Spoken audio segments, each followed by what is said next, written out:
The summer heat hit Red Hollow like a punishment from God. Ethan Walker hadn't planned to stay more than an hour.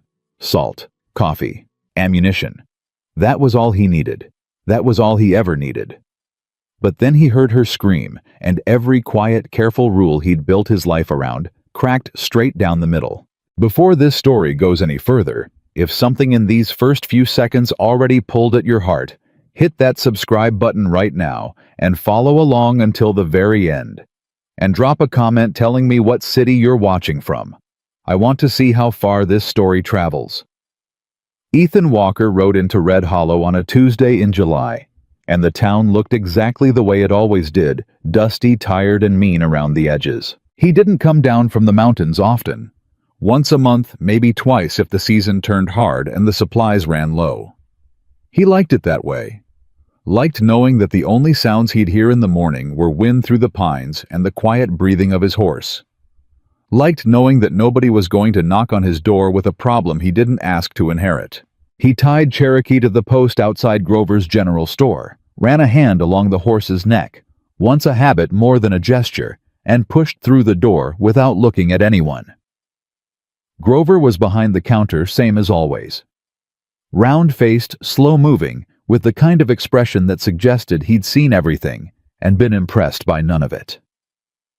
"Walker," Grover said. "Grover." Ethan set his list on the counter. "Give me a few minutes." He moved through the store the way he moved through the woods, deliberately without waste. 20 pounds of salt. 3 pounds of coffee, the dark kind. 2 boxes of .44 cartridges. He was reaching for a coil of rope when he heard the commotion outside. Not arguing. Not a fistfight. Something worse. The sound of a crowd that had decided not to get involved. He told himself it wasn't his business.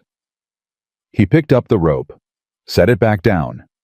Picked it up again. Then the woman screamed, not from fear, but from fury, and something in Ethan's chest shifted without his permission. He was outside before he'd consciously decided to move. The scene in front of the bank was the kind that made a man ashamed of his species. A woman stood at the top of the bank steps, and 2 men in suits were trying to bring her down by force, one gripping her left arm, one her right, while a third man stood at the bottom of the steps, watching with his arms folded like he was supervising a cattle auction. The woman was fighting them. She wasn't screaming for help anymore. She was planting her feet and twisting and saying things through her teeth that Ethan couldn't make out, but her tone was clear enough. She wasn't begging. She was furious. The man at the bottom of the steps was Victor Kane. Ethan knew Kane the way everyone in this part of Colorado knew Kane, by reputation and by the deliberate effort required to avoid him. Kane owned the bank. Kane owned the feed mill. Kane owned 3 of the largest cattle operations in the valley, and he was in the process of acquiring a 4th, 5th, and 6th by methods that the sheriff chose not to examine too closely. He was 45 years old, well-dressed in a way that announced money without taste, and he had the kind of face that smiled easily and meant nothing by it. "Let her get herself composed," Kane said to the men holding her. His voice was patient, reasonable, the voice of a man who had never been refused anything and had learned to disguise that fact. "She'll come around." "I will not come around," the woman said. Her voice was steady now, steadier than Ethan would have expected from someone being held by the arms in front of a crowd of 30 people. "You will let go of me, and you will listen to what I am telling you. Mrs. Harper, the deed is not valid. I have told you this 3 times. My husband signed nothing over to your bank, nothing. And if you had an honest man anywhere in that building, he would tell you the same." Kane smiled. It didn't reach his eyes, and it wasn't meant to. "The deed is perfectly valid, I'm afraid. Witnessed and recorded. Your late husband was a practical man when it came down to it. My late husband has been in the ground for 4 months. Her voice cracked on that just slightly, just for a second, and then hardened again. "Whatever you're holding, he didn't sign it." "The law disagrees with you, Mrs. Harper. Then the law is wrong."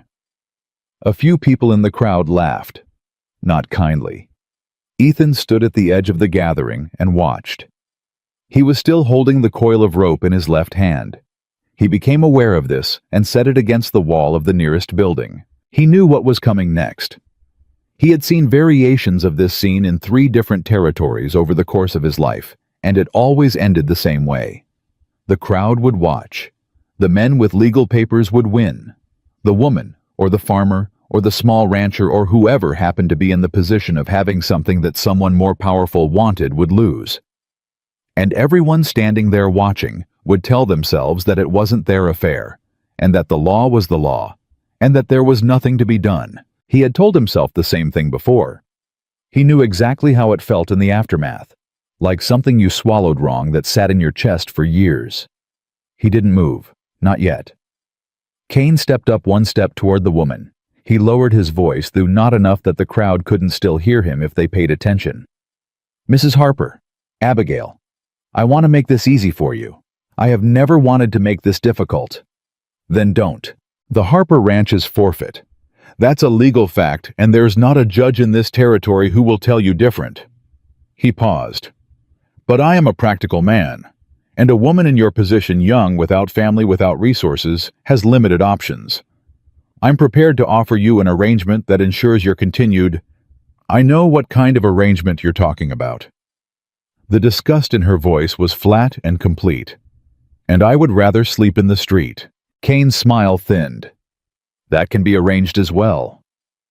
The crowd laughed again, more of them this time. Ethan looked at the faces around him, men he half recognized from previous trips to town. A few women near the back who watched with their hands folded against their aprons and their eyes carefully empty. A boy of maybe 12 sitting on a fence post with his mouth open. Not one of them was going to step forward. He could see it in every face. They had already made their calculation and reached their conclusion. He exhaled slowly through his nose.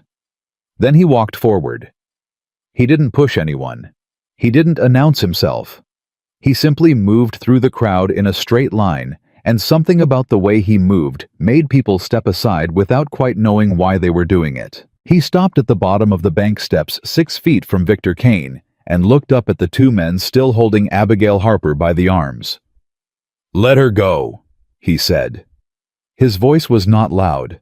It did not need to be. Both men looked at Kane. Kane looked at Ethan with the careful attention of a man reassessing a situation he thought he had under control. "I don't believe I know you," Kane said. "No reason you should." Ethan held his gaze without effort. "I said let her go. This is a legal matter, friend, between this woman and her creditors. I'd advise you to—" "I'm not your friend." Ethan took 1 step up the stairs. "And I'm not going to advise you of anything twice." Kane studied him. Ethan was used to being studied. He was a large man, not in a way that announced itself, but in a way that became apparent when someone stood close to him and had cause to recalculate.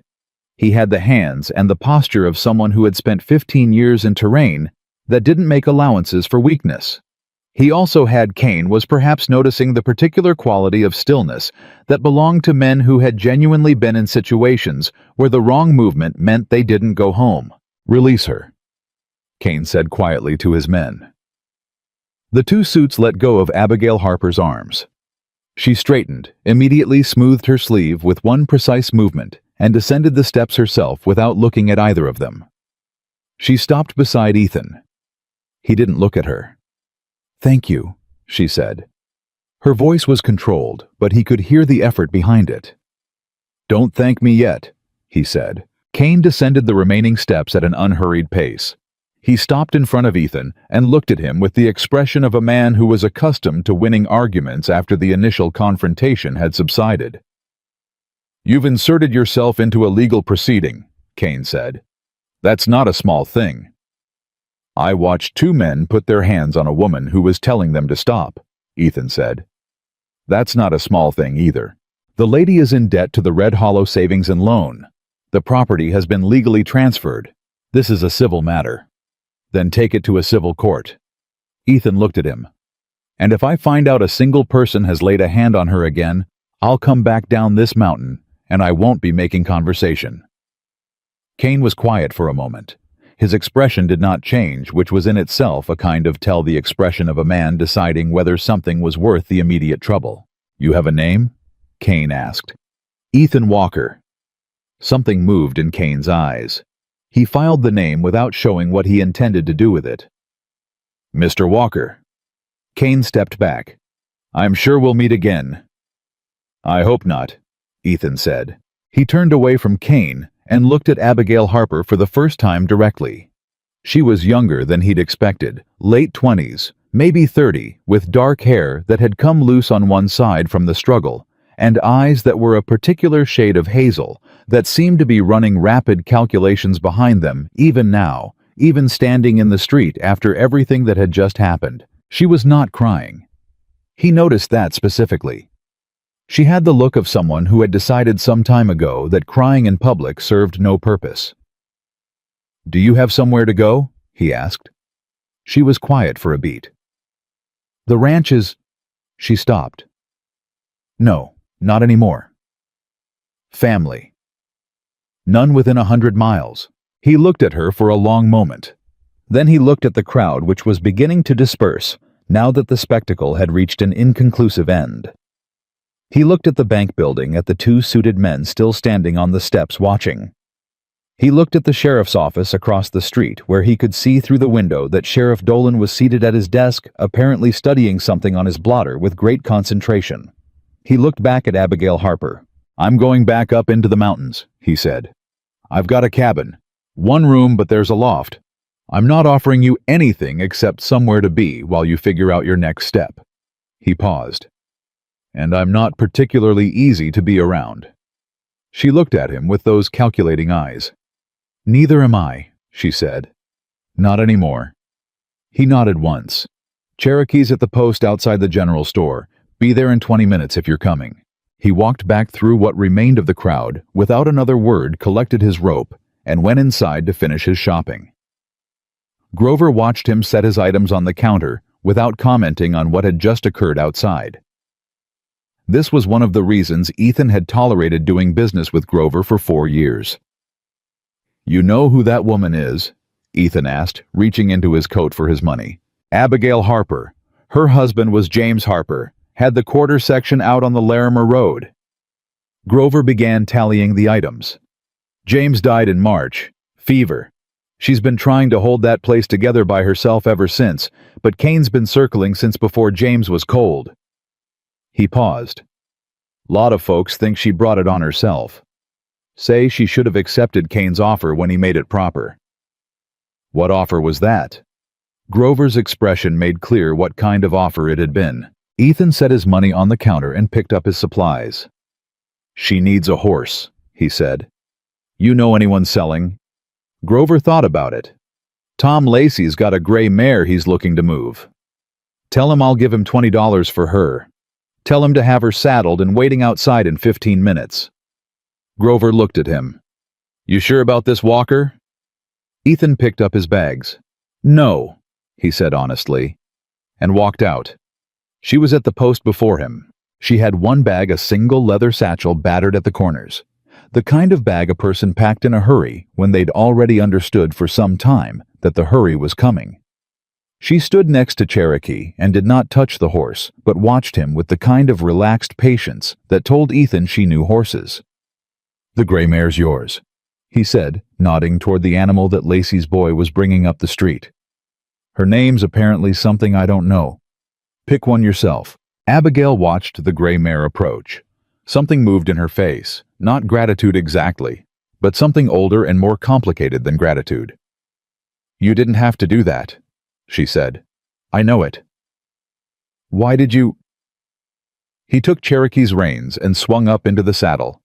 From up there he could see over the rooftops of Red Hollow and beyond the rooftops to the mountains where his life was waiting, with no complications and no one asking him questions he didn't have answers to. "Because someone should have done it 10 minutes sooner," he said, "and nobody did."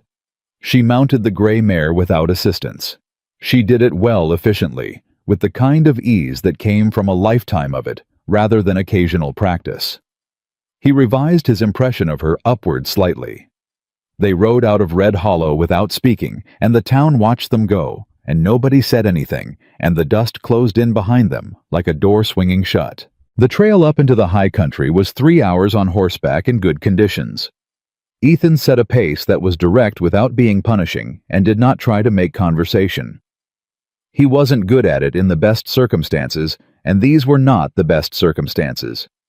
She didn't try to make conversation either, which he found unexpectedly tolerable. They were an hour out when she spoke. You said one room and a loft. That's right. You said you're not easy to be around. Also right. What does that mean exactly? Are you cruel? He thought about it seriously, the way the question seemed to deserve. No, I don't talk much. I have routines and I keep them. I work from before sunrise to after dark most days. I don't have patience for... He paused, searching for the honest word. For performance. For people performing being fine when they're not.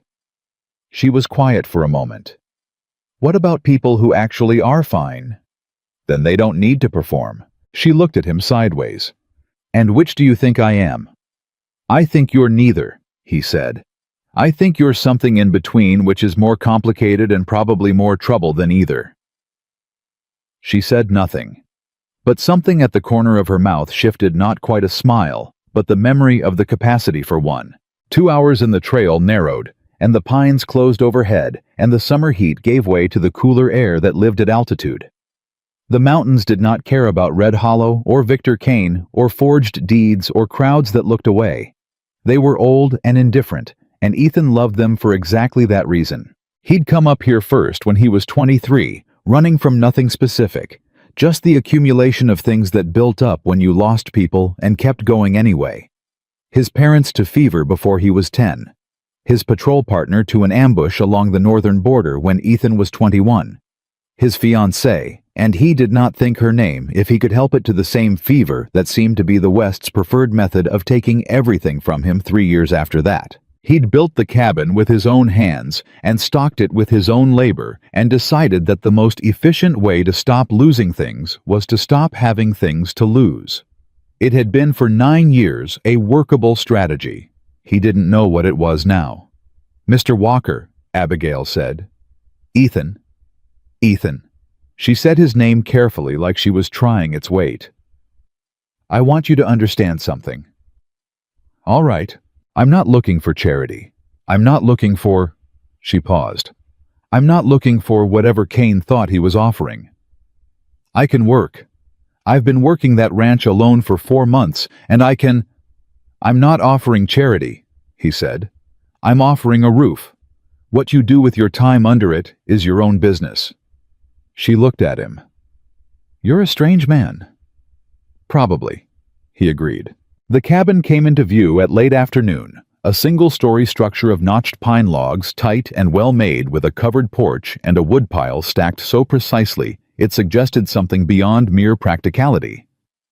There was a corral to the east, a small outbuilding to the west, and a vegetable garden along the south wall that was doing better than any garden had a right to do at this elevation. Abigail looked at it without speaking.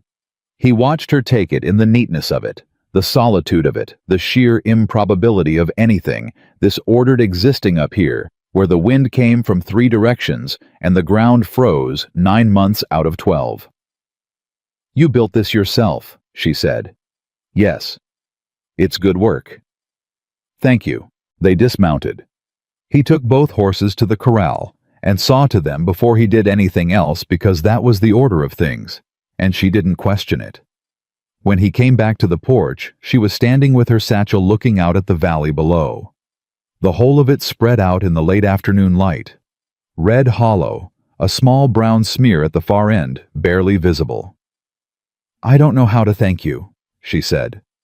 I don't have anything to offer. You said you can work. Yes. Then work.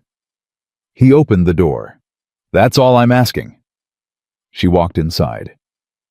He stood on the porch for a moment longer, looking down at the valley, at the brown smear that was Red Hollow, at the thin line of the road that connected it to the rest of the world. Victor Kane did not give up on things he had decided were his. Ethan had seen that kind in enough territories to know the type. The confrontation at the bank steps had not ended anything. It had only set a timer. He didn't know how much time they had. He went inside and closed the door. That night, she slept in the loft and he slept in his usual place, and the mountains were quiet around them, and the fire burned down to coals, and somewhere in the dark, Ethan lay on his back and stared at the ceiling and listened to the unfamiliar sound of another person breathing in his house. It had been 9 years since he had heard that sound. He did not know yet whether he was glad of it, but he knew in the way that a man who has trained himself to read terrain knows things before he can articulate them, that the woman sleeping above his head was not the problem. The problem was still down in the valley, and it was coming. She was up before him. That was the first surprise. Ethan had lived alone long enough that his body had calibrated itself to the mountain's rhythms without any conscious decision on his part, up before first light, moving before the birds' coffee on the fire, before the sky had committed to any particular color. It was the kind of schedule that other people called discipline, but that he simply called necessity, because the alternative was lying in the dark, thinking about things he had no use for thinking about. He came down from sleep expecting silence and found instead the smell of coffee already made and the sound of someone moving on the porch outside. He pulled on his boots and went to the door. Abigail Harper was standing at the far end of the porch looking out at the valley. She had her sleeves rolled to the elbow and her hair pulled back, and she was holding his coffee tin in both hands the way a person holds something they've borrowed and are being careful with. The sky behind her was just beginning to separate into layers of dark blue and charcoal gray. "You found the coffee," he said. "I hope that's all right." She turned. "I also found that your woodpile is lower on the split side than you probably want it going into next week. There's a storm building over the north ridge." He looked at the ridge. She was right. He hadn't checked it yet this morning. "I know how to split wood," she said. It was not an offer. It was information delivered flatly, the way a person states a qualification they're tired of having doubted. He looked at her for a moment. Then he went and got his axe. They split wood for 2 hours without talking, and at the end of 2 hours, the split pile was restacked, and Ethan's opinion of Abigail Harper had shifted again further upward in a direction he hadn't anticipated and wasn't sure what to do with. She was efficient, not showy about it. She didn't work hard in the way that people work hard when they want to be seen working hard. She just worked steadily and without complaint, and she knew what she was doing with an axe, which was not nothing. When they stopped, she poured him coffee from the pot she'd somehow kept warm, and he drank it and didn't say thank you out loud. But she seemed to understand the silence as one and didn't push it. "Your garden's struggling on the east side," she said. "I know it.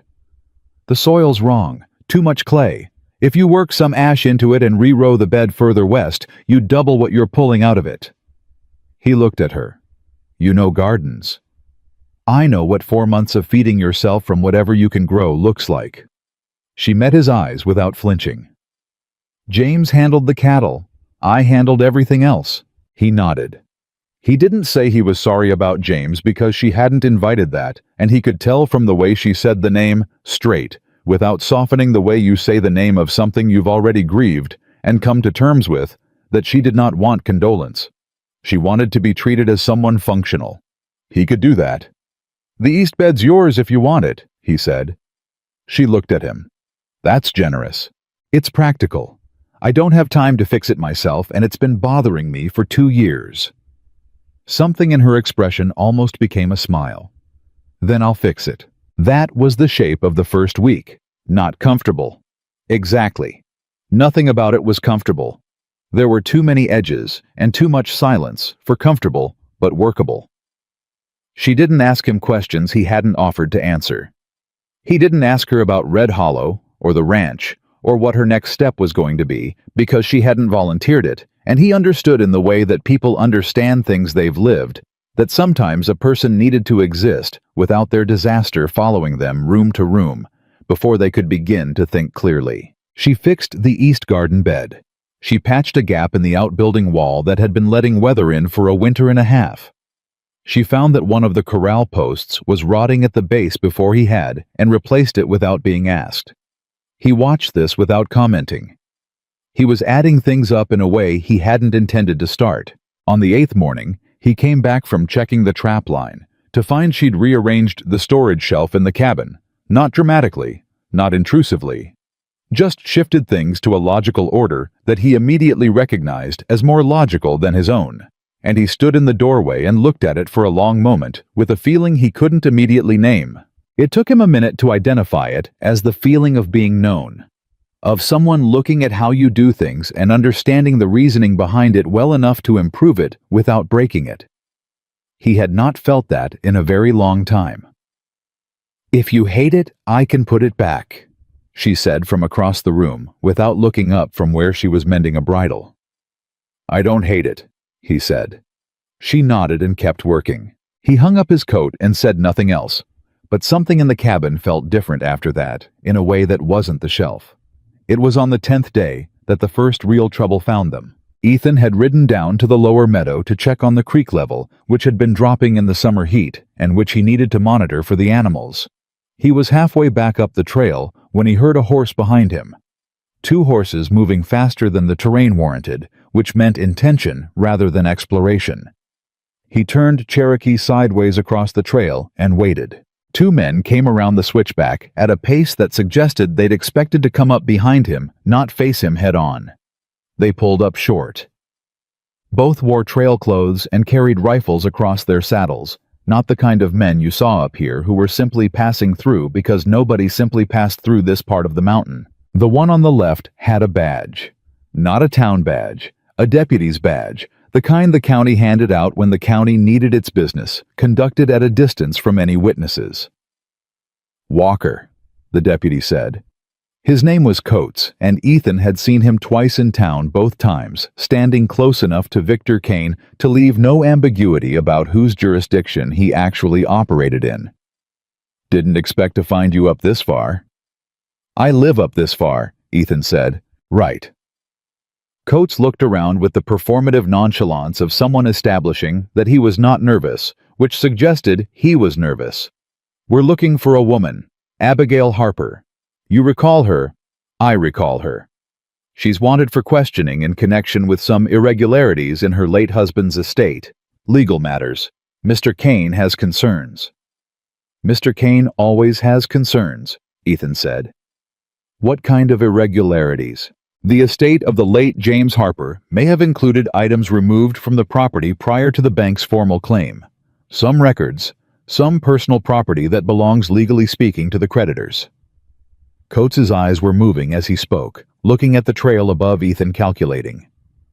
"There were no items removed," Ethan said. "She came with 1 bag. I was there." "Be that as it may, Mr. Kane would like the opportunity to discuss the matter with Mrs. Harper directly. Mrs. Harper is not available for discussion." Coates straightened in his saddle. "That's not your call to make. She's on my land," Ethan said. "That makes it my call." He looked at the deputy with the steady patience of a man who is not angry, but who has made a decision. "You're welcome to come back with paperwork signed by an actual judge in an actual courthouse, and I'll read it and we'll proceed from there. What you're not welcome to do is come onto this mountain with 2 rifles and tell me you're here on legal business, because we both know what this is and what it isn't." Coates stared at him. The man beside him shifted his grip on his rifle. "You're making trouble," Coates said. "I'm stating law," Ethan said. "There's a difference. You should know it. You're the one wearing a badge." A long silence followed, the kind of silence that was full of calculations. How much was this worth? What were the odds? Who was this man, and what exactly would he do if pushed? Ethan had been in enough of these silences to know how to occupy them. He sat still on Cherokee and let the men across from him work through their arithmetic. They didn't like the answer they reached. "Mr. Kane is going to hear about this," Coates said. "I expect he will," Ethan said. They turned their horses and went back down the mountain, and Ethan watched until they were out of sight around the switchback, and then he turned Cherokee and went back up to the cabin at a pace that was controlled but not slow. She was in the garden when he came into the yard. She looked up at his face and stood up immediately. "What happened?" "Kane sent men," he said. "Deputy Coates and someone else. Looking for you. Claiming legal business." She was still for a moment. "He's not going to stop." "No." "I should go." She said it with the flat decisiveness of someone who has been practicing the sentence so it doesn't hurt when she says it. "I've brought this to you, and that's not you didn't ask for." "Where would you go?" he asked. She stopped. "I'm not saying that to make a point," he said. "I'm asking sincerely. Where would you go that Kane doesn't have reach? Where in this county do you have family or friends or anyone with standing enough to give you a week's safety while you figure out what's actually in those property documents?" The silence stretched out. "Nowhere," she said quietly. "Then you stay," he said. "And we deal with this." She looked at him with those calculating eyes, and behind the calculation was something else, something that looked almost like being caught off guard, which was not a look he'd have expected from her. "Why?" she asked. It was the same question she'd asked on the street in Red Hollow, and he didn't have a better answer now than he'd had then. He had the honest answer, which was that he had stood and watched something wrong happen too many times in his life, and had swallowed the aftermath of each time, and that he was done swallowing it. But he was not going to say that. That was more than she needed to know right now. "Because I said I would," he said. "And I don't say things I don't mean." She held his gaze for a moment.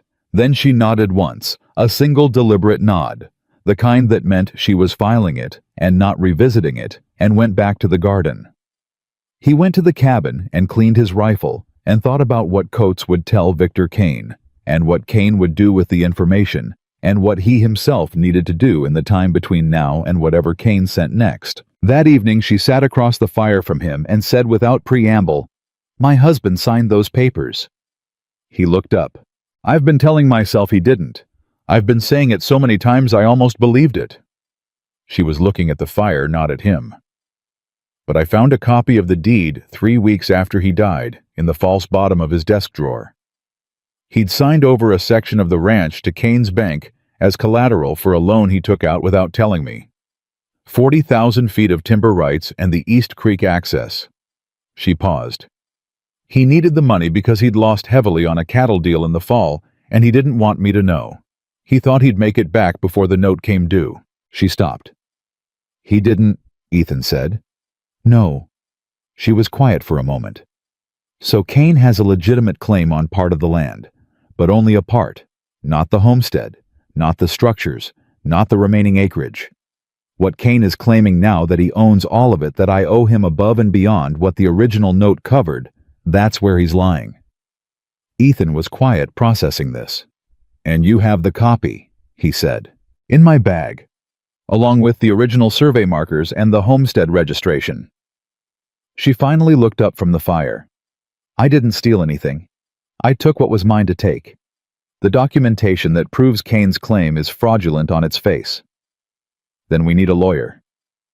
"The nearest honest lawyer is in Denver." "Then we need to get word to Denver." He thought about it. "I know a man. Used to ride the Eastern Territorial Circuit, handles land disputes. Name's Harlan Cross. He owes me something I've never collected." He paused. "I'll ride to the telegraph station in Cimarron before the week's out. Get a message to him." She looked at him for a long time without speaking. "Ethan," she said finally.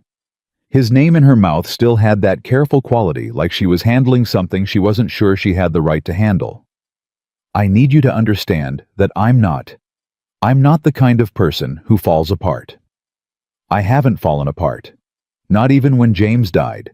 Not even when the bank came. Not even today, when those men came up the mountain." She stopped. "But I have been very, very alone. And I'm not accustomed to someone standing." She stopped again. Something in her face worked against something else in her face, and whatever was working against it won, and she looked back at the fire.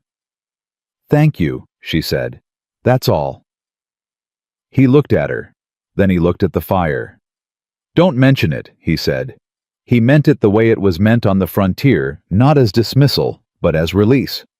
She didn't need to carry the weight of the gratitude.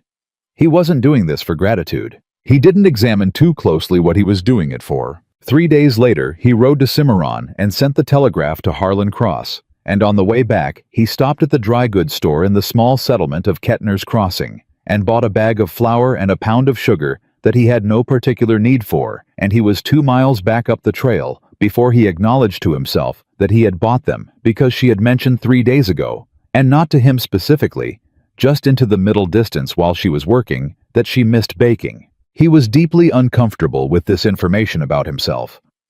He put the flour and sugar on the kitchen shelf when he got back without explanation.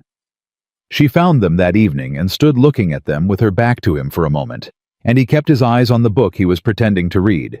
And she said nothing, and he said nothing, and that was somehow the loudest conversation they'd had since she arrived. She baked biscuits the next morning.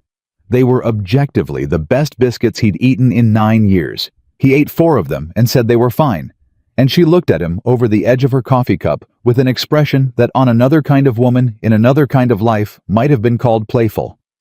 It might have stayed like that, careful and bristled and working its way towards something neither of them would have called comfortable yet if the message hadn't come. It arrived not by telegraph, but by person. A 14-year-old boy named Pete, who worked at the Kettner's Crossing store, and who appeared at the base of the mountain trail mid-morning on a Thursday, waving his hat in the signal that meant there was something that couldn't wait. Ethan met him halfway down. Pete was breathing hard from the climb, and his eyes were wide with something that was not excitement. "Mr. Walker," he said. "Man came through the crossing this morning. Didn't give a name, but he was riding a cane horse. I know Cane's brand, everybody does, and he was asking which trail leads to your cabin." Ethan looked at the boy steadily. And then he went back to Red Hollow, and then, Pete swallowed. An hour later, Mr. Harrison, who runs the feed store, he came in and told Mr. Kettner that he'd heard from somebody who heard from somebody that Cane's put a bounty on the Harper woman. He stopped. Not a legal bounty. The other kind. Ethan was very still. "How much?" he said. $200. $200 in the summer of 1876 was not an insignificant sum. It was the kind of sum that made certain kinds of men look at a mountain trail and start calculating the odds. "Thank you, Pete," Ethan said. He pressed a coin into the boy's hand. "You rode up here on your own?" "Yes, sir." "Don't tell anyone you did." He looked at the boy seriously. "Not your boss, not your family, nobody. Can you do that?" "Yes, sir. Go straight home and stay there." He waited. "Thank you. I mean it." Pete nodded and turned his horse around and went back down the trail at a pace that suggested he was glad to be going. Ethan sat on Cherokee for a moment, looking out over the valley, doing the same arithmetic that Coates had done on the trail. Only he was better at it, and the answer he arrived at was colder. A bounty meant professional men. Professional men meant someone who knew how to track and how to approach and how to move through mountain terrain without announcing themselves. Coates and his companion had been a warning or a probe. What came next would be neither. He went back up to the cabin. She was in the outbuilding when he came into the yard, and she came out immediately when she heard Cherokee, because she had learned in 2 weeks to distinguish the sound of his horse returning from the sound of a horse simply in the corral, and she could tell from the pace which one was which. She looked at him. "Tell me," she said. He told her. She didn't make a sound while he spoke. When he finished, she was quiet for a moment, and then she said, "How long do we have? If they're smart days? If they're not a week, maybe a little more." She nodded slowly. "All right." "I need you to tell me everything," he said. "Not the legal version, the real version. Everything you know about Cane, who works for him, who's in his pocket, who isn't anyone in that valley who might have reason to stand against him if this comes to a fight that goes beyond the two of us." She looked at him, and he could see her shifting gears moving from the part of herself that had been managing one day at a time into a larger, harder mode of operation. "Sit down," she said. "This is going to take a while." They sat on the porch until the light went out of the sky and the first stars came through, and she told him everything she knew about Victor Cane and the valley and the people in it. And he listened with the careful, systematic attention of a man who had spent years learning to read a landscape before he moved through it. And at the end of it, when she had told him everything, and the mountain was dark around them, and the fire had burned low inside, she said, "Are you afraid?" He thought about it honestly. Not of him, he said. She looked at him sidelong. Then what? He was quiet for a moment. That I'll make a mistake, he said, and it'll cost you. She was quiet too for a long time after that. Don't, she said finally. Simple as that. He almost smiled. It was the closest he'd come in a long time. He went inside. She stayed on the porch a little longer, and he could hear her out there in the dark, and the mountain was quiet around them, and somewhere down in the valley, Victor Kane was spending $200 he thought he had time to recoup. He did not have as much time as he thought. Neither, it turned out, did Ethan. Because what he hadn't told her, what he was still working through in the back of his mind as he lay awake that night, listening to the sounds of the mountain, was that Harlan Cross hadn't just been a lawyer he once knew. Harlan Cross had been at the scene of the only thing in Ethan's life that he was not able to look at straight on. And sending that telegram had stirred something up in him that he'd thought he'd buried deep enough to stay put. It hadn't stayed put, and he was beginning to understand that nothing on this mountain was going to stay where he'd left it. Not the danger outside, and not the things he'd walled off inside. The woman on the other side of his ceiling was making him want things he had decided he was done wanting. That was in its own way the most dangerous development of all. The reply from Harlan Cross came 4 days later, and it did not say what Ethan had hoped it would say. Pete brought it up the mountain on a Saturday morning, the same careful route, the same signal with the hat. Ethan met him at the midpoint again and took the folded paper and read it standing in the trail, while Pete waited with the particular stillness of a boy who understood that adults needed a moment with bad news. The message was short. Harlan Cross had a way of being short when the news was complicated. Received your wire. Situation familiar. Kane has had 3 similar disputes in Larimer County, all resolved in his favor before reaching proper court. Judge Alderman in Denver has been approached re Harper estate matter. Not by us. Suggests Kane moving faster than expected. Can come personally, but need 3 weeks minimum to clear current obligation. Advise extreme caution. Cross. Ethan read it twice, then he folded it and put it in his coat pocket. Bad? Pete asked. Complicated, Ethan said. Is there anything I can do? Ethan looked at the boy for a moment. 14 years old, riding a mountain trail alone because it was the right thing to do, and nobody had asked him to.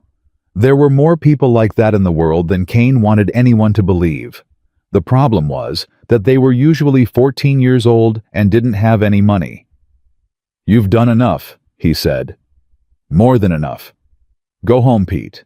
He rode back up to the cabin and told Abigail everything, the judge, the timeline, all of it. He watched her face while he talked. She didn't flinch, but something behind her eyes went very still in the way that things go still before they make a decision. 3 weeks, she said, at minimum. And Kane is already talking to judges. That's what it looks like. She was quiet for a moment. Then we can't wait for Cross. She looked at him directly. We need to move first. He hadn't expected that. What do you mean, move first? The documents I have prove his claim is fraudulent beyond the original note amount, but documents sitting in a saddlebag on a mountain don't prove anything to anyone. She stood up from the table. We need to get them to someone with standing. Someone in Red Hollow who isn't Kane's, who the town respects, who would have reason to go on record before Kane can close off that option. Who? He said. You told me 2 nights ago that half the town is in his pocket. Half, she said. Not all. She looked at him. Reverend Aldgate. He's been here since before Kane arrived. He married half the valley. Kane has tried twice to get him to leave, and he hasn't. He's not a lawyer, but he's a witness. And if he signs a statement confirming receipt of the documents and the evidence of their contents, that creates a record that exists outside Kane's reach. Ethan thought about this. It was not a perfect plan. It was, however, a plan. That means riding into Red Hollow, he said. Yes. Where Kane knows your face. Yes. She held his gaze without blinking. I know what I'm asking. He was quiet for a moment. All right, he said. But we do it my way. We go before dawn. We're in and out, before the town is properly awake, and we don't stop for anything that isn't the Reverend." She nodded. "When?" "2 days. I want to watch the trail first, make sure Kane's men aren't already positioned." He spent those 2 days doing exactly that. Reading the mountain the way he'd been trained to read it, the places where the ground held a print longer than it should, the sections of trail where someone had recently tied off a horse, the particular silence in certain draws that meant something large and deliberate had recently moved through, and the birds hadn't settled back yet. He found them on the second day. 2 men camped in a hollow 3/4 of the way down the trail, far enough from the cabin to be patient but close enough to the main route to monitor movement. They were not being subtle, which meant either they were not professionals, or they were professionals who had been told that subtlety wasn't the point. Making Ethan aware of the watch was itself a message from Kane, a reminder that the timer was running. He came back to the cabin and told Abigail. "So we can't take the main trail," she said. "There's another way down. Longer, rougher. Adds an hour." "Then we take that." She said it without hesitation, and he looked at her for a moment at the quality of her resolve, which was not bravado. Bravado had a performance to it, a need to be witnessed, but something quieter and more durable, something that had been tested hard and had not broken. "You're not afraid," he said. It was not quite a question. She thought about it honestly the same way he had when she'd asked him. "I'm afraid of losing," she said. "I'm not afraid of the trying." He understood that completely. They went before sunrise, taking the eastern descent through terrain that had no business being ridden in the dark. Cherokee knew his footing well enough, and the gray mare Abigail had named her Patience, which Ethan thought was either ironic or extremely sincere, turned out to be more sure-footed than she looked. They moved without speaking, navigating by familiarity and instinct, and by the time the sky started to lighten, they were off the mountain and onto the flat road that skirted the valley's eastern edge. Red Hollow was still mostly sleeping when they came in from the backside, moving through the alley between the tannery and the grain warehouse. A dog barked once and stopped. A light was on in the bakery window. The town smelled of dust and dry summer grass, and the faint underlying odor of animals. The church was at the north end of the main street, and the Reverend's house sat attached to its side. Ethan tied the horses in the gap between the church wall and the back fence out of sight from the street, and they went to the side door, and he knocked. For a long moment, nothing. Then footsteps, and the door opened, and Reverend Aldgate stood there in his nightclothes with a lamp, and the expression of a man who had lived long enough that being woken before sunrise by strangers no longer surprised him, but still required him to gather himself. He was older than Ethan remembered from previous visits. 60, maybe more, with white hair and the careful eyes of someone who had seen the valley change, and not always for the better. He looked at Ethan. He looked at Abigail. His expression shifted into something that was not surprise, but recognition of a situation he had been in some quiet way expecting.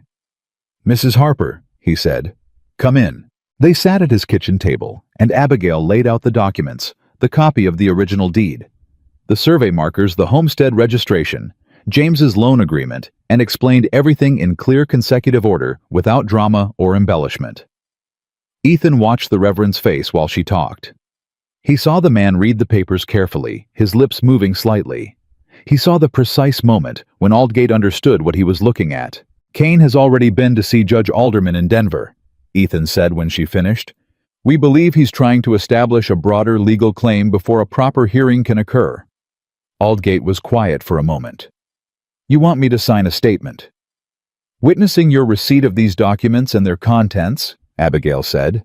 "Creating a record that exists before Kane's legal maneuver is complete." "This will put me directly in Kane's path," Aldgate said. "Yes," Abigail said. "I know. I'm not going to tell you it won't." Aldgate looked at her. Then he looked at the documents again. Then he looked out the window at the early morning street. "Victor Kane told me to my face 6 months ago that this valley would be his within the year." He said it slowly, like he was re-examining a memory. He said it as a fact, like he was telling me the weather. He paused. I've been thinking about that ever since, about what kind of man states that as a fact. He stood up, went to his writing desk and came back with paper and ink. I'll sign your statement, he said, and I'll add my own observations about this matter over the past year, which are considerable. He sat down and looked at them both. You should know Sheriff Dolan came to see me last week. He didn't say anything directly. He just asked me in a roundabout way whether I'd seen Mrs. Harper and whether I knew anything about her whereabouts. He paused. I told him I had not. That was generous, Ethan said. That was honest, Aldgate said. I hadn't seen her. He glanced at Abigail. I've seen her now. The statement took 20 minutes to write and sign. Abigail made a copy by hand, fast and accurate, and the Reverend signed both. One copy went into her bag. One stayed with Aldgate, who said he would have it witnessed by 2 additional parties before nightfall. They were back on the horses and out the back alley before the town was fully awake. They were halfway to the mountain turnoff when Ethan heard the sound of a horse moving fast on the road behind them, not yet in sight but close enough that the sound arrived with purpose. Ride, he said. She didn't ask why. She rode. They pushed hard for the mountain trail, not the eastern route, which was too slow now, but the main trail, which meant passing the hollow where Kane's men had been camped. Ethan calculated the risk in the seconds available and decided it was the only option that got them onto terrain where he held the advantage. Cherokee was faster than almost anything in the valley, and both riders were experienced, and they made the tree line with enough lead that the rider behind them pulled up at the base of the mountain rather than following. Ethan looked back from the edge of the tree cover and saw a single figure on a dark horse stopped in the road below, watching them go. Not Coates, someone he didn't recognize. They rode up through the hollow, where the 2 watchers had been camped, and found it empty, abandoned. Recently, the fire still warm, which meant the men had been pulled in overnight.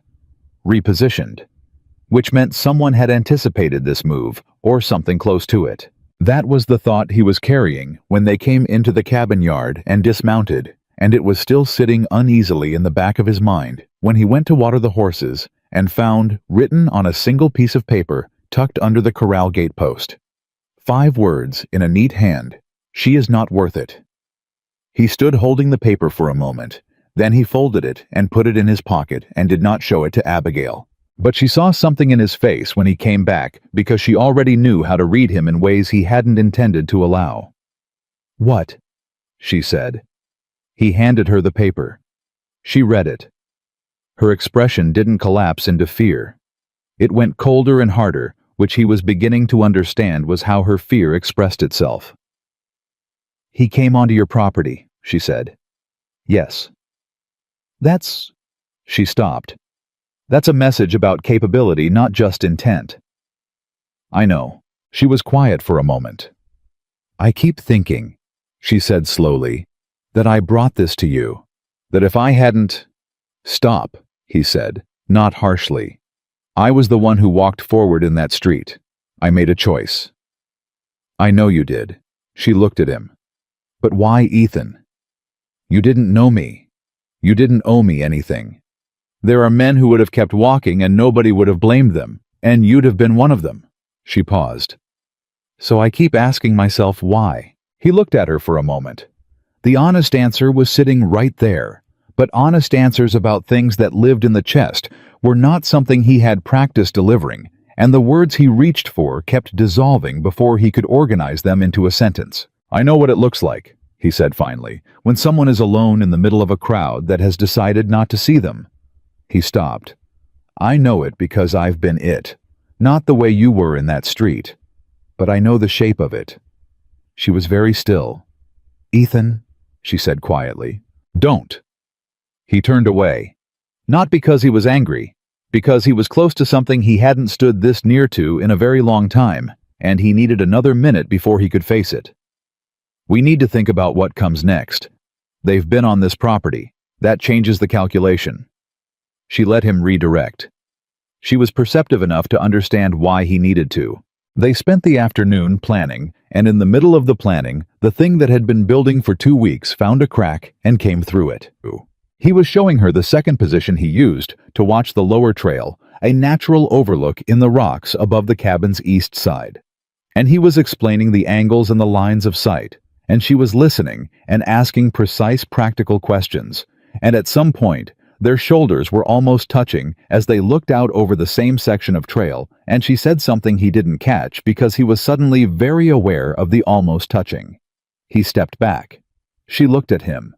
"What's her name?" she said. "The one you lost." He went very still.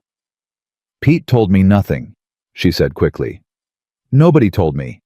I just—" She paused. "You said once in the dark when you thought I was asleep, you said a name.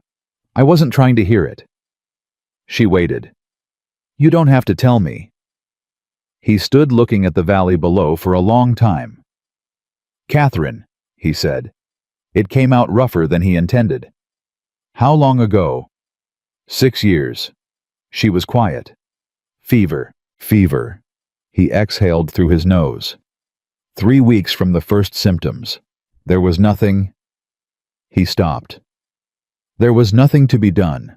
I was 2 days' ride away when it started, and by the time I got back—" He stopped again. "You've been up here since—" she said. It was not a question. "Yes." Another silence, and into it she said, "James wasn't a bad man.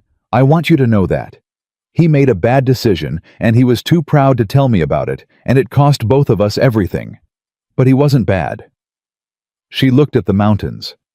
"I spent 6 months being furious at him after he died, and I felt terrible about it. And then I realized that it's possible to love someone and be angry at them at the same time. That those two things don't cancel each other out." He looked at her sidelong. "I'm not angry at Catherine," he said. "I know." She met his eyes. "You're angry at everything else. At the fever, at the distance, at the fact that you couldn't do anything. And because you can't be angry at those things directly." She paused. "You've been up here being angry at human company in general." He was quiet for a moment. "That's a very direct thing to say to someone." "Yes," she said. "It is." Another beat of silence. "You're not wrong," he said, very quietly. She nodded once and looked back at the valley, and he looked back at the valley, and neither of them moved for a while, and the afternoon moved around them.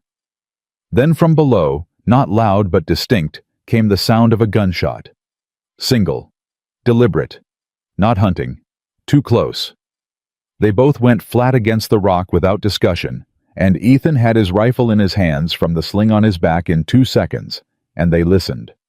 Silence. Then voices very faint from the direction of the lower trail. "That's a signal," he said quietly. "Someone's telling someone else where to position." "How many?" He listened. The voices weren't repeating. "At least 2. Could be more." "They're not coming up tonight," she said. It was half question, half calculation. "Not in the dark. They'd lose every advantage." He thought fast. "But they'll be positioned by morning." He looked at her. "We need to move tonight, before first light." "Move where?" He had been thinking about this for 2 days without letting himself think it through completely, the way you don't look directly at something that's going to change everything. But there was only one real answer. "There's a settlement," he said. "North of here, up the secondary ridge. 6 families been there since '68. They're not Cain's people. They were here before Cain, they'll be here after Cain, and they don't open their doors to strangers, but they know me." He paused. "It's half a day's hard ride." "Why there?" "Because we need ground that isn't mine." He looked at her directly. "Cain's written off this cabin. In his mind, it's isolated, and I'm one man. 6 families on a ridge with enough rifles between them to give anyone a second thought that changes the arithmetic." He waited. "We go there. We wait for Cross. We let Cain make his next move somewhere he doesn't control the geography." She thought about it for only a moment. "All right," she said. "Pack light. Everything that matters and nothing that doesn't." "I've had practice," she said quietly. He looked at her, and the thing that had been building in him shifted again, not disappearing, not declaring itself, just settling into a different position, like something adjusting to a weight it had decided to accept. "I know you have," he said. They went back to the cabin and began to prepare, and the mountain was quiet around them in the specific way it got quiet before a storm, not peaceful, but waiting. Every sound felt deliberate. Every movement felt like it was being observed by something patient and large. He packed his rifles, his ammunition, the supply essentials. She packed the documents her saddlebag, and without being asked, she took down the photograph he kept on the shelf above the fireplace. The only photograph in the cabin, a formal portrait of two people who had planned on a future together, and handed it to him. He looked at it. "You don't have to take it if you don't want to," she said. "I know," he said. He put it in his saddlebag. She said nothing, but he felt her looking at him, and he felt something in that look that was neither pity nor its opposite, something quieter, steadier that he recognized without wanting to name it. By midnight, they were ready. By 1 in the morning, they were moving. The mountain held its silence around them, and the stars were out. And somewhere below on the main trail, two men waited for a dawn that was going to come and find the cabin empty, and Victor Kane was going to hear about it, and he was going to understand that things had shifted in a direction he had not planned for. Ethan rode north into the dark and did not look back, but he was aware without looking of exactly where she was behind him. Every second, every step. And that awareness felt like something he hadn't built and couldn't dismantle. Which meant, if he was being honest with himself, that he was in more trouble than he'd been in since he was 29 years old, and had thought he'd figured out how to want something and how to lose it, and had been wrong on both counts. He was not 29 anymore. He didn't know if that made it better or worse. He rode on. The Mercer settlement sat on the North Ridge, the way things sit that have decided they are not moving low and deliberate, and built by people who understood that the mountain was not hospitable and had chosen to stay anyway. 6 families, 31 people, total counting children. They'd come up in 1868 when the valley below was still open range, before Kane had arrived with his paperwork and his patience and his particular method of converting other people's land into his own. They'd built their houses close together and their fences outward, and they had the particular quality of communities that have weathered enough hard winters together that the difference between neighbor and family had become academic. Ethan had helped 3 of these families in various capacities over the past 9 years. A roof after a hard storm, a rescue from a bad river, crossing a medical supply run during an illness that would have turned serious without intervention. He hadn't done any of it expecting return. He wasn't sure he'd understood until this moment that what he'd been building without intending to was the kind of credit that mattered when the accounting came due. Ruth Mercer opened her door at 2 in the morning without apparent surprise. She was 62, built like someone who had spent 6 decades refusing to bend, with white hair and dark eyes, and the calm of a woman who had seen enough that being woken by riders in the middle of the night qualified only as mildly notable. She looked at Ethan. She looked at Abigail. She stepped back from the door. "Come in," she said. "I'll put coffee on." Ethan explained everything at her kitchen table, while Abigail sat with her hands folded and her eyes clear and exhaustion pulling at the edges of her composure. Ruth listened without interrupting. When he finished, she was quiet for a moment, and then she said, "Victor Kane tried to buy this ridge 3 years ago." Ethan hadn't known that. He sent a man up here with a very polite letter and a number on paper that he thought was generous, Ruth said. We sent the letter back with a note that said the ridge was not for sale. He sent the man back with a bigger number. She poured coffee without looking at the cups. We sent him back with the same note. He didn't send anyone a 3rd time. She set the cups down. He understood that there are people who are not for sale, and that there is no number that changes that. He filed us away as a problem to be dealt with later. She looked at Abigail. "I'm glad you're here, Mrs. Harper. I've heard your name." "Nothing good, I imagine," Abigail said. "Everything good," Ruth said. "From the people worth listening to." She looked at Ethan. "You can have the Calloway cabin. The family went to Denver in April and won't be back till September. It's tight, but it's sound." She stood. "Get some rest. We'll talk in the morning." Abigail slept. Ethan didn't. He sat in the Callaway cabin with his rifle across his knees and listened to the mountain for 3 hours, cataloging sounds the way he'd been trained, separating the normal from the anomalous, and found nothing that concerned him. By the time gray light started at the windows, he had made decisions about 14 different things, and only one of them was going to be easy. In the morning, Ruth gathered the heads of the 6 families in her house, and Ethan stood at the end of her kitchen table and laid out the situation plainly and without embellishment. When he was done, a man named Haroldson, who was 55 and had been a territorial marshal before he'd come up to farm, said, "What do you need?" "Eyes on every approach to the ridge," Ethan said. "Rotation 4 hours on 8 off. If Kane's men come up, and I believe they will, I believe it's a matter of days. I want to know before they're on the property, not after." "And if they push?" Haroldson asked. "Then we push back." Ethan paused. "I'm not asking anyone to fire first. I'm asking everyone to be ready." Haroldson looked around the table. The other men and 2 of the women who had come and who had as much say as anyone looked back. "Done," Haroldson said. That was Tuesday. On Wednesday, the telegram from Harlan Cross arrived via Pete, who had apparently appointed himself the official courier of the crisis and was taking the role with a seriousness that Ethan found both touching and useful. Cross's message: "Departing Friday. Bring documents to Kettner's Crossing Meeting House, Saturday noon. We'll have county recorder and 2 witnesses. Judge Alderman has been formally recused, conflict of interest established.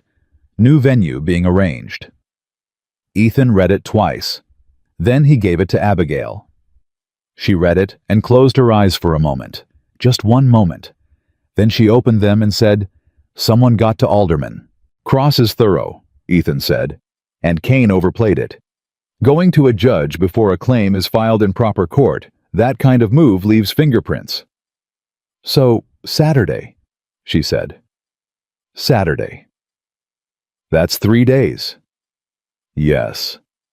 She looked at him steadily. "Kane will know Cross is coming. He has ears in this county and places we don't even know about." "I know it." "Then he'll move before Saturday." "I know that too."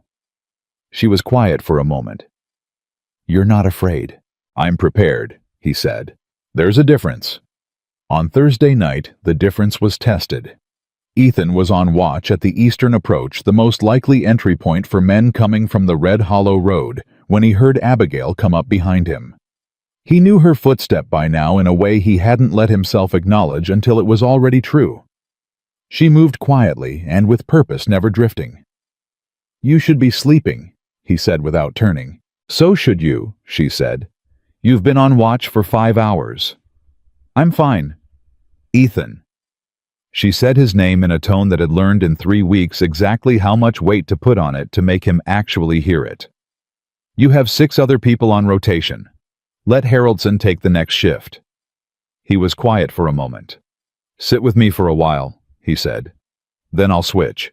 She sat beside him on the flat rock that gave the best angle on the eastern approach, and they sat in the dark, and he could hear her breathing, and it was steady and calm. And it did something to the tension he'd been carrying in his shoulders for 3 days. "Tell me about your ranch," he said. "Before." She was surprised. He could tell from the pause. "Why?" "Because I want to know what you're fighting for," he said. "Not the legal claim. The actual thing." She was quiet for a moment, and then she started talking, and what came out was not the careful recitation he'd have expected. It was something looser and more real, the way people talk when they're tired enough that the guard comes down. She told him about the East Meadow, where she'd planted winter wheat for the first time the year she and James arrived, how it had failed the first year and succeeded beyond reason the second. She told him about the creek in spring when the snowmelt came down and the sound it made. She told him about the morning she'd seen a mountain lion on the fence post of the South Corral, still and perfect and entirely unconcerned with her, and how she hadn't been afraid, just stunned by the reality of it. She stopped. "It's just land," she said. "I know it's just land." "It's not just land," he said. She looked at him. "It's the place where you know where you are," he said. "That's not nothing. That's—" He stopped.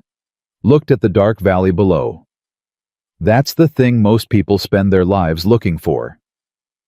She was quiet for a long time after that. Then she said, "Is that why you're up here? Because you found it?" "I thought I was hiding," he said. "I'm starting to think those might not be the same thing."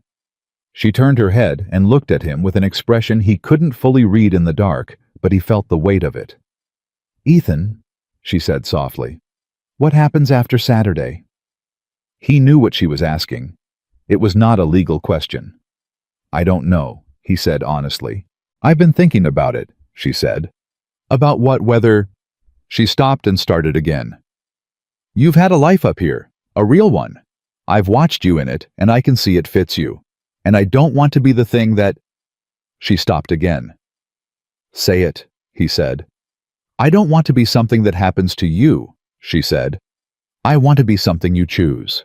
If there's anything to choose." She paused. "And if there isn't, I can live with that. I've lived with harder." He was very still. "Abigail," he said. "You don't have to, Abigail." Firmer, not unkind. "Stop telling me what I don't have to do." She stopped. He turned his head and looked at her fully, which he'd been careful not to do in the dark, because the dark made certain things harder to be guarded against. "I haven't chosen anything in 9 years," he said. "I've survived, I've maintained, I've done the next necessary thing, and then the next." He paused. "I don't know how to want something again. I thought I'd forgotten how." He looked at her. "I haven't." The silence that followed was so complete that he could hear the wind in the pines below and the distant sound of one of Haroldson's dogs turning over in its sleep. Then she said, "Okay, just that. Okay. Not a declaration or a rush toward anything. Just the simple weight of two people acknowledging something true and deciding to carry it carefully." He turned back to the eastern approach. She sat beside him for another hour, and then Haroldson came to take the shift, and she went back to the Calloway cabin, and Ethan sat for another 20 minutes after Haroldson arrived, because he needed the cold air and the quiet and the solid fact of the mountain under him before he could trust himself to lie down. He was almost back to the cabin when he heard it, not from the eastern approach, from the south. The sound of a horse moving fast and then stopping, the sudden stop that meant the rider had heard something or seen something and was reassessing. He put his back against the nearest wall and waited. 40 seconds. Then a figure came around the corner of the Mercer barn at a crouched run, and it was not one of Kane's men. It was Pete. The boy was breathing hard, and his face was pale in a way that had nothing to do with the cold. "They're coming," Pete said. "Tonight. I heard Coates talking at the livery in Kettner's Crossing 2 hours ago. He didn't know I was in the loft. Kane's sending 6 men. They know you're on the ridge." 6 men. Ethan ran the arithmetic in seconds. 6 against 31, but most of those 31 were not fighters. And in the dark, the numbers mattered less than the positioning. "Did you hear a time?" he said. "Before dawn," Pete said. That's all he said. Before dawn. Before dawn was 2 hours away. "Pete," he said, "you're done. You understand me? Get on your horse and go north, not south-north, and stay at the Halverson place until someone comes for you. Go now." "But—" "Now, Pete." The boy went. Ethan went to wake Haroldson and found him already moving, because Haroldson had seen Pete arrive and had the instincts of a former marshal. 6 men, Ethan said. "I heard," Haroldson said. "My boys are up. I want everyone who isn't fighting inside and on the floor," Ethan said. "Children first. The Mercer cabin is the most solid. Get everyone in there." "Already happening." Haroldson looked at him. "Where do you want me?" "Western approach. Take 2 rifles and whoever you trust most." Ethan looked at the ridge. "They'll come from 2 sides. Kane's not stupid." "And you?" "Eastern. That's the main approach. That's where I'll be." He went to wake Abigail and found her already awake, already dressed with the documents in her bag and his spare rifle in her hands. He looked at the rifle. "I know how to use it," she said. "I know you do." He looked at her. "But I need you in the Mercer cabin with—" "No." Her voice was flat and completely calm. I am not going to hide in a room while men who are there because of me put themselves in danger. Abigail. Ethan. She looked at him with those hazel eyes that did their calculations fast and always reached the right answer. He sent 6 men for me. I'm going to be the one who ends this. Tell me where to be. He looked at her for 2 seconds. Then he said, South facing. There's a gap between the Calloway cabin and the wood store. Anyone coming from the lower south trail will funnel through it. You hold that gap. Understood. You do not come out of cover. I know how to fight, she said quietly. James didn't. That's why he lost. I won't make the same mistake. He nodded once.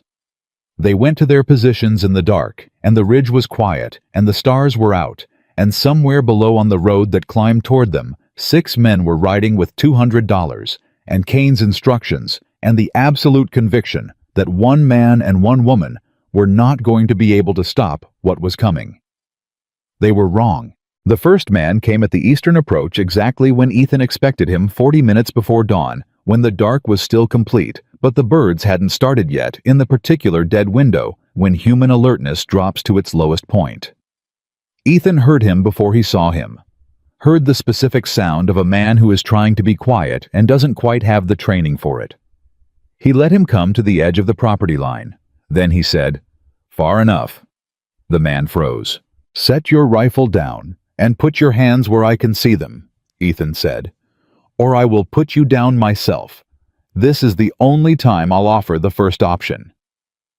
The man was calculating. Ethan could feel it, and then from the western approach came the sound of Haraldson's voice saying something similar, and from behind that came a sharp, brief commotion that ended with a thud and silence, and the man at the eastern approach made his decision and set his rifle down.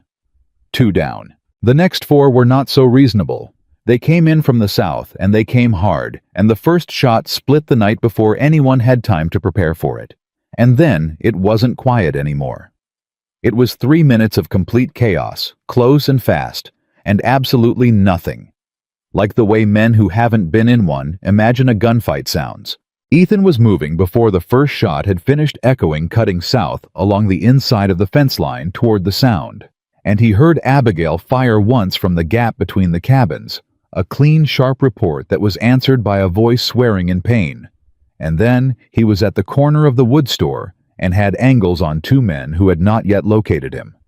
It did not last much longer after that. When it was over, when the last of Kane's men had either surrendered or retreated, Ethan went to the gap between the cabins and found Abigail standing exactly where he'd placed her with the rifle at a rest position, and her breathing controlled, and her face completely white, but her hands completely steady. She looked at him. You're bleeding, she said. He looked down. There was a graze along his left forearm that he hadn't felt. He couldn't feel it now. I'm fine, he said. Ethan, I'm fine. He looked at her. Are you hurt? No. He exhaled. It came out longer and more uneven than he intended. She stepped forward and put her hand on his forearm. Not the wound, the unmarked part above it, and held it there, and he stood and let her. And the ridge was settling back into quiet around them, and Haraldson was calling out a roll of names to which people were answering, and all of them answered. All 31. One of Kane's men had a serious wound. Ethan had him brought inside and attended to because that was the only way he knew how to operate, even now, even after what had just happened. 2 others had minor injuries. 3 had surrendered outright. 1 had escaped back down the mountain. That one mattered, because that one was going to go back to Red Hollow and tell Victor Kane that 6 men had not been enough, and Victor Kane was going to have to decide before Saturday what he was going to do about that. He'll come himself, Abigail said. She said it quietly, standing next to Ethan on the porch of the Mercer house, as the dawn finally came up the way it comes up after a night like that, slow and gray, and without apology. He can't afford to lose this now. It's not just about the land anymore. It's about what it means if I win. I know, Ethan said. He'll come before Cross arrives. She paused. He'll try to make this go away before there's a lawyer and a county recorder and witnesses putting things on paper. I know that too. She looked at him sidelong. The dawn was doing something to her face that made her look both younger and older at the same time. The exhaustion and the steadiness and the particular quality of someone who has come through something and hasn't yet fully understood that they came through it. "What do we do?" she said. He looked at the road that came up from the valley. At the particular curve where it disappeared behind the ridge face, beyond which Red Hollow sat waiting, with its dust and its compromises and its crowd that had stood watching and decided not to see. "We stopped running," he said. She turned to look at him. "We've been moving since the day we left Red Hollow," he said. "Mountain to ridge to." He paused. "We stop. We hold this ground. And we let Cain come to us." He looked at her. "And when he comes, we finish it." She held his gaze. He could see her thinking it through, not doubting it, just mapping it the way she mapped everything before she committed to it. "All right," she said, just like that, no hesitation, no asking him if he was sure. He had never in his life, he realized, felt so clearly that he was standing next to the right person. It was a terrible moment to realize it, and the best moment he'd had in 9 years. Victor Cain rode up the North Ridge at 10 o'clock Friday morning, and he rode alone. That was the first thing that surprised Ethan. He'd been watching the road since before sunrise, positioned at the eastern overlook with Haraldson, 20 yards to his left, and 2 of the Mercer men further along the tree line. He'd expected a show of force. More men, more rifles, the particular performance of power that Cain had been staging for years in this valley. He'd planned for it. He'd positioned for it. Instead, there was one man on a black horse, riding at a measured pace with his hands visible and his rifle in the saddle scabbard, and his coat open in the morning heat. Ethan watched him come for a full 2 minutes before he moved. Abigail appeared at his shoulder. She'd been on the south position and had seen the rider from a different angle. "He's alone," she said. "I see it." "That's not what I expected." "Neither did I." Ethan watched Cain's posture, his pace, the way his eyes moved across the ridge as he approached. "He's not here to fight." "Then what is he here for?" Ethan thought about it for a moment, the arithmetic of Cain's position, what he knew and what he'd lost, and what Saturday would do to all of it if he let it arrive. "He's here to deal," Ethan said. Cain stopped his horse at the edge of the Mercer property and called out without theatrics, "Walker, I'd like to talk." Ethan came out from the tree line and walked to within 20 feet of him and stopped. He did not invite Cain to dismount. He stood in the road with his rifle at a carry and looked up at the man on the horse and waited. Cain looked different up close than he had on the bank steps in Red Hollow. The same expensive coat, the same careful grooming. But something in his face had shifted in the weeks since that afternoon. Something that looked, if Ethan was reading it correctly, like the particular tightness of a man who has been running a plan that has started to come apart at more seams than he'd accounted for. "6 men, Cain said. Not accusatory, almost reflective.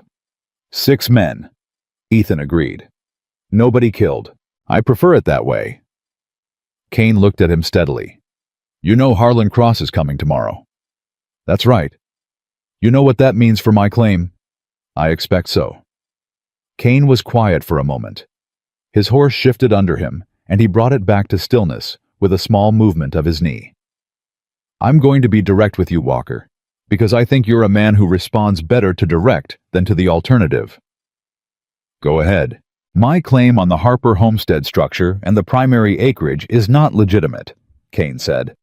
"I have documentation supporting it, but the documentation was prepared in a manner that would not survive rigorous legal examination." He said it with the flat, controlled delivery of someone who has decided that acknowledging a thing is the only way to manage it. "The timber rights and the creek access, those are legitimate. James Harper signed those over in good faith. I'm owed that, and I'll pursue it." "You'll pursue it through a proper court," Ethan said. "Through a proper court," Cain said. He held Ethan's gaze. "What I'm proposing is this. I withdraw my expanded claim.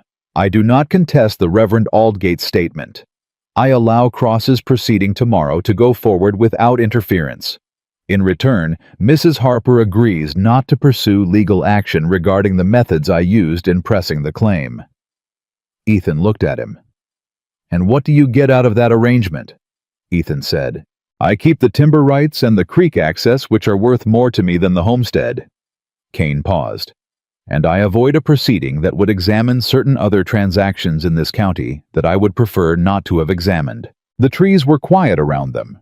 Somewhere behind Ethan he could feel Abigail before he heard her, the precise way she arrived at his left side and stopped, and the silence that followed while she looked at the man who had stood on those bank steps and announced her as a debt.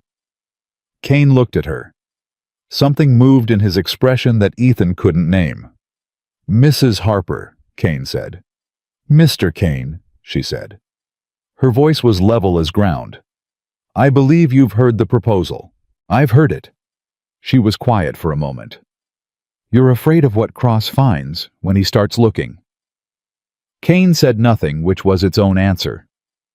"There are other women," Abigail said. "Other families. People who lost things to you who didn't have a mountain man willing to walk into the street for them."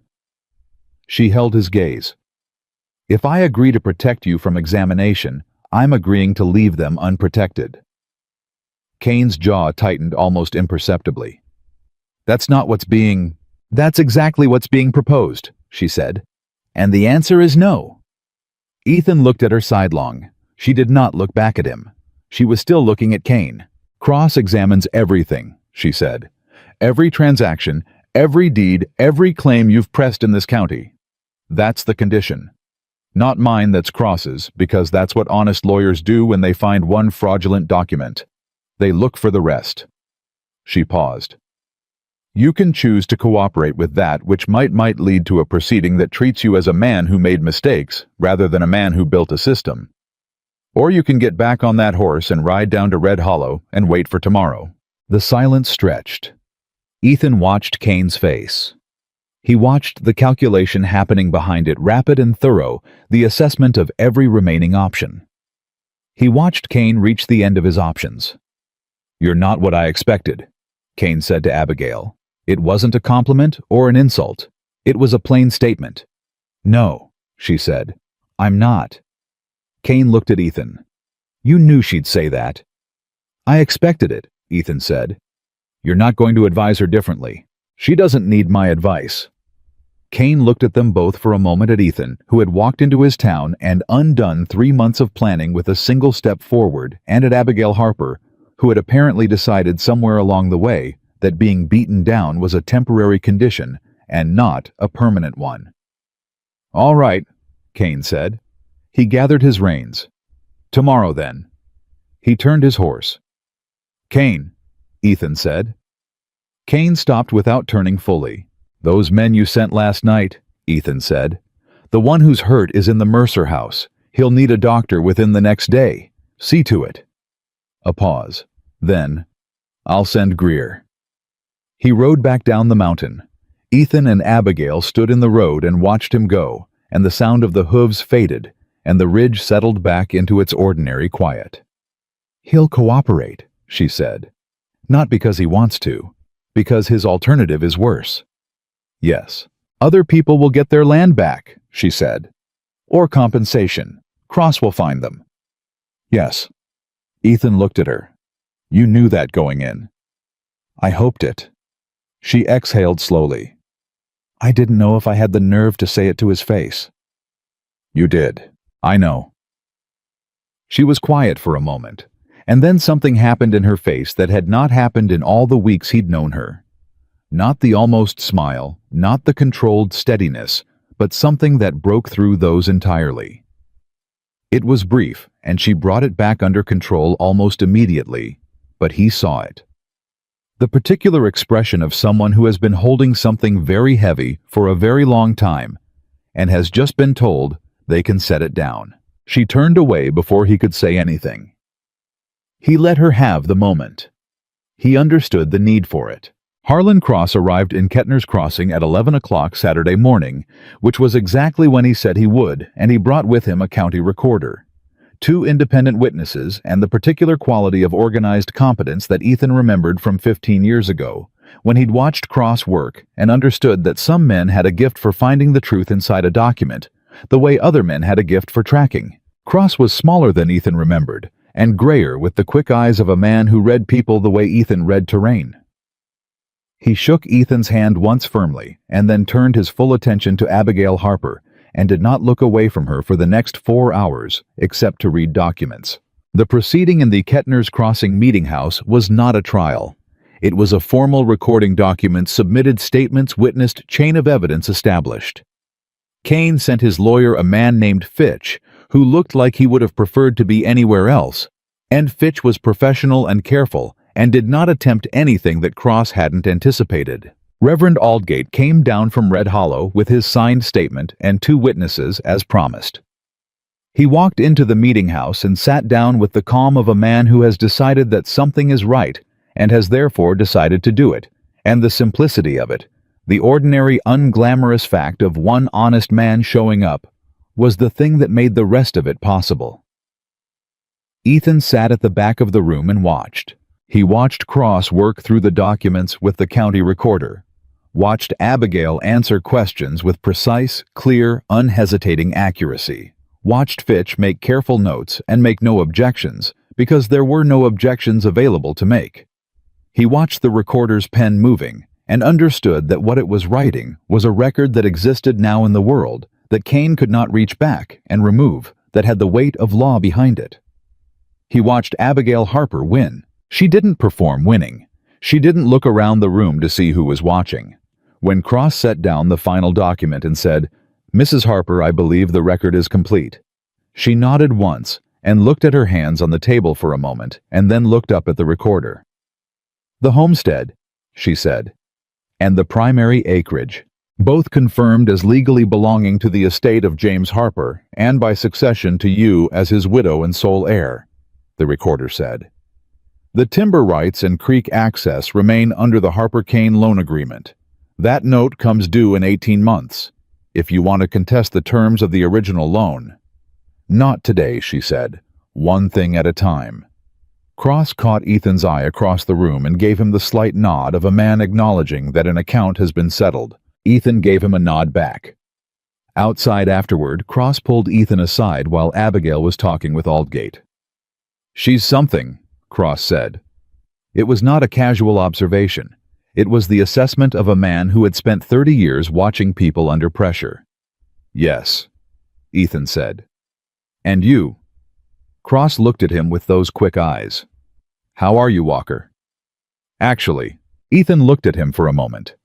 There was a history behind the question that they hadn't spoken about directly in 15 years, the telegram Ethan had sent that had started all of this.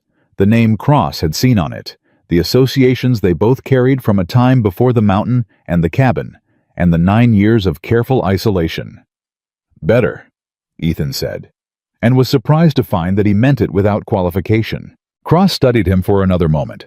Then, "Good," he said. That was all. He understood, as some men do, that there are things that don't require elaboration. They rode back up to the ridge that evening, Ethan, Abigail, Cross, who was staying the night before, beginning his return journey.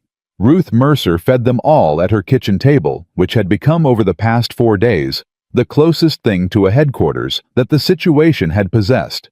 And the meal was the kind of meal that happens after something hard is over, louder than necessary, slightly giddy, full of the particular warmth of people who have been through something together and are beginning to understand that they came out the other side. Cross told stories about terrible clients. Ruth Mercer told a story about the first winter on the ridge that made everyone at the table understand exactly why the settlement had survived when others hadn't.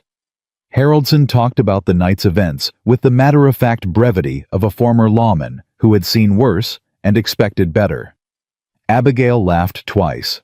Ethan heard it both times and found himself wanting to be the reason for it, which was a complicated thing to want, and which he filed away to examine later. After dinner, when Cross was settled and the Mercer house was quiet, Ethan went to the porch and found Abigail already there. It was becoming a pattern, the two of them ending up in the same dark, looking at the same valley, not quite talking about the thing they were actually talking about. "What do you do now?" he said. "Go back to the ranch," she said. "There's work to do before winter. I've lost most of the growing season. I'll need to—" She stopped. "There's a lot to do." "Alone." She turned to look at him. "Are you asking me something?" He was quiet for a moment. He had been thinking about how to say this for 3 days, and the thinking had not produced anything more elegant than the plain version. So he said, the plain version. "Come back to the mountain first," he said. "The cabin. A week, maybe 2, while Cross completes the formal paperwork and the transfer is recorded properly. You shouldn't be at the ranch alone while Kane is still—" He stopped. Started again. "And when everything is settled and you go back to your land, I'll—" He paused. "I'd like to come down the mountain more often. If you'd be willing to—" He stopped because he was making a mess of it, which he had predicted and which was happening anyway. She was looking at him with an expression he had learned to read over the past weeks, the one that meant she was calculating, but warmly, the way you calculate something you already know the answer to and are just confirming. "Ethan Walker," she said. "Are you telling me that you'd like to keep knowing me?" "Yes," he said. "That's what I'm telling you." She held his gaze for a moment. "Then you could have just said that," she said. "I know." He paused.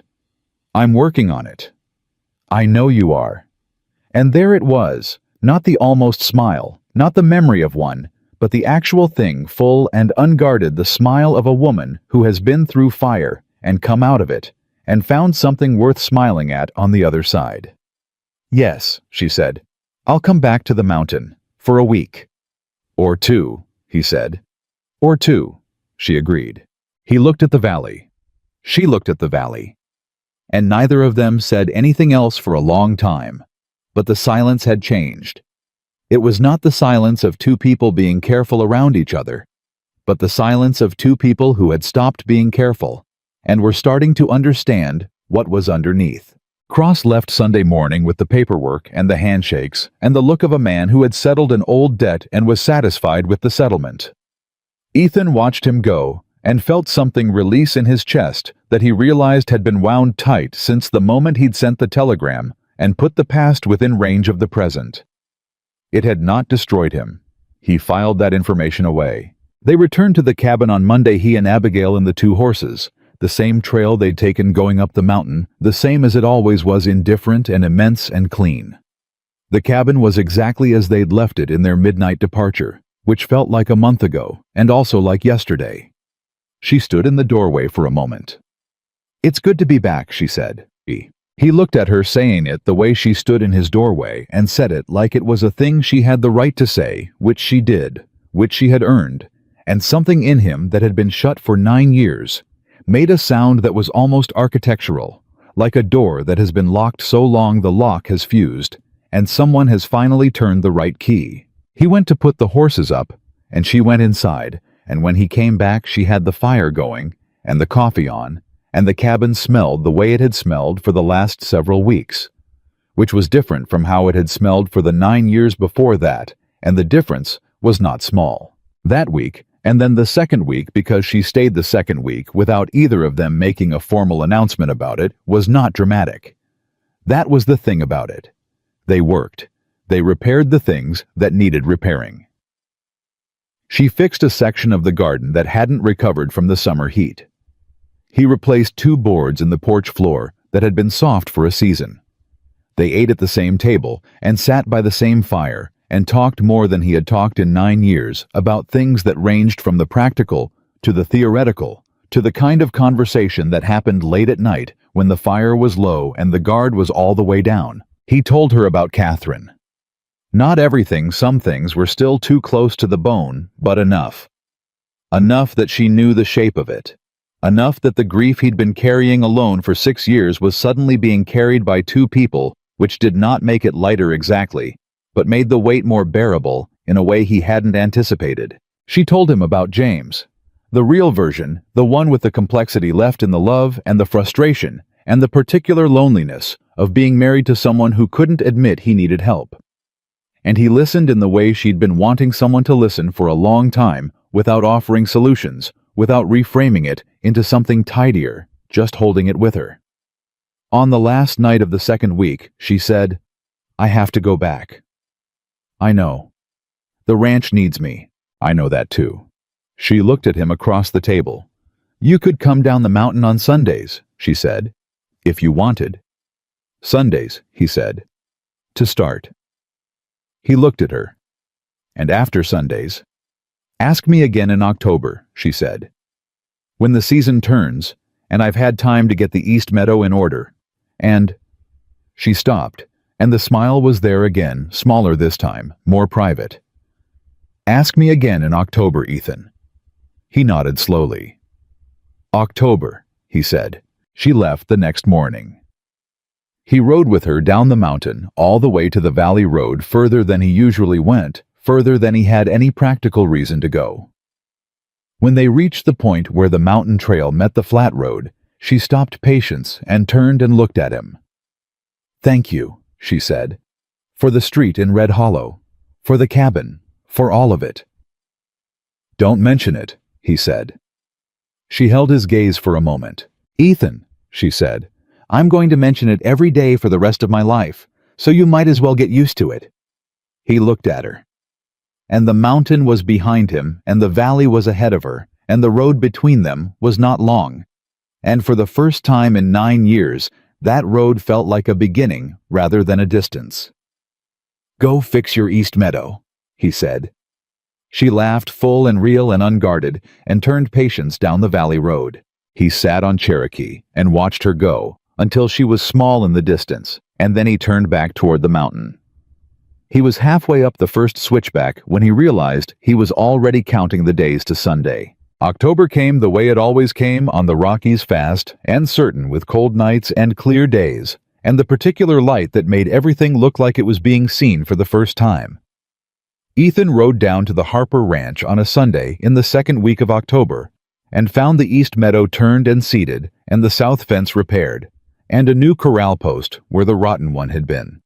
And Abigail Harper, standing on the porch of her house, watching him ride up with an expression he had come to understand, was the expression she wore when she was feeling something she hadn't yet decided how to say. He tied Cherokee at the post and walked up to the porch, and she handed him a cup of coffee and said, "You came."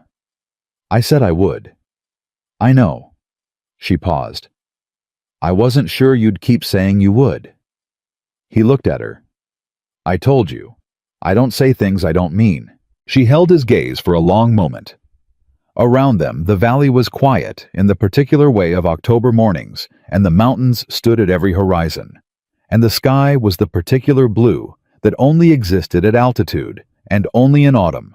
And everything about the moment had the quality of something that had been a long time coming, and had arrived without fanfare, and was therefore entirely real. "Ask me," she said. He looked at her. "What? You said ask you again in October."